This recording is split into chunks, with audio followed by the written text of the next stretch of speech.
जय भीम नवबुद्धाय मित्रांनो, आज मी नागपूरच्या नारा पार्क येथे आलेलो आहो. कारण की इथे मागच्या काही दिवसा अगोदर एक खूप मोठ्या प्रमाणात एक आंदोलन झालं होतं.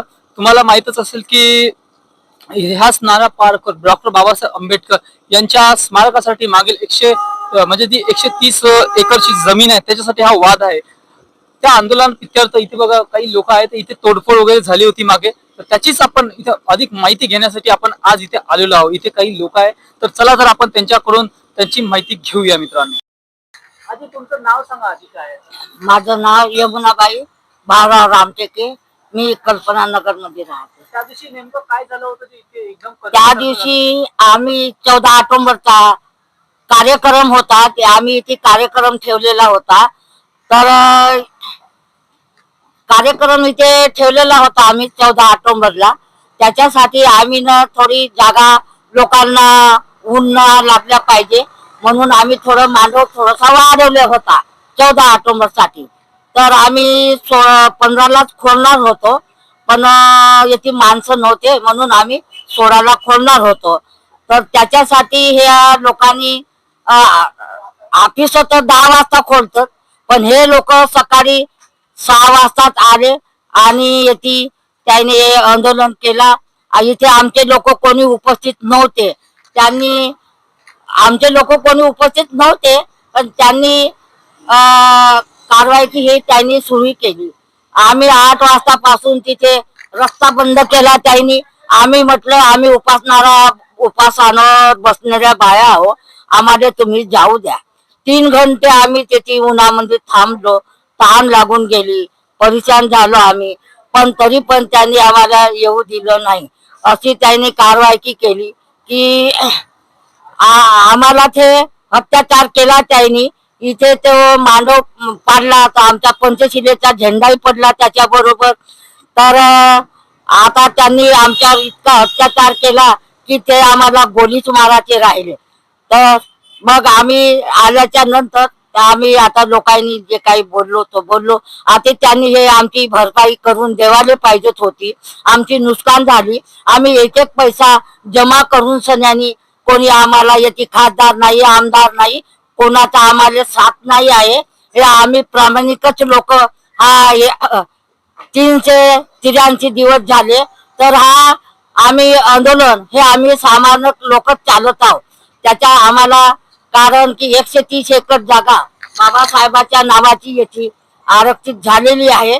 तर आम्हाला हे जागा पाहिजे म्हणून आम्ही ही आंदोलन करत आहोत. आणि हे आंदोलन आम्ही आमचा स्वार्थ काही नाही आहे ना, चंदूचा नाही, आमचा जेवढे इथे आम्ही आंदोलन करत आहोत त्याच्या आम्ही हे सगळं करत आहोत, समाजासाठी करत आहोत.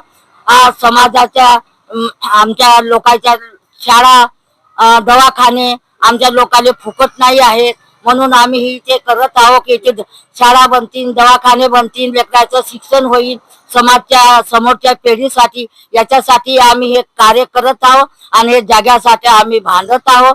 आम्ही ही जागा कोणत्याही हालतीत किती काही कठीणाई आम्हाला, तरी पण आम्ही हे जागा आम्हाला अमर उपासन करावं लागेल की अजून काही आम्हाला जीवही देवाची. त्या दिवशी जे आंदोलन झालं होतं त्याच्या मागे काही परमिशन वगैरे होती का अचानकपणे झालेलं? अचानक आले दादा ते. कोणाला आम्हाला येऊन त्यांनी पूर्ण सूचना वगैरे दिली होती? नाही नाही नाही, पंचशील ध्वज पाडणार आहे, पेंडाल पाडणार आहे, त्याची सूचना नव्हती आमच्याकडे.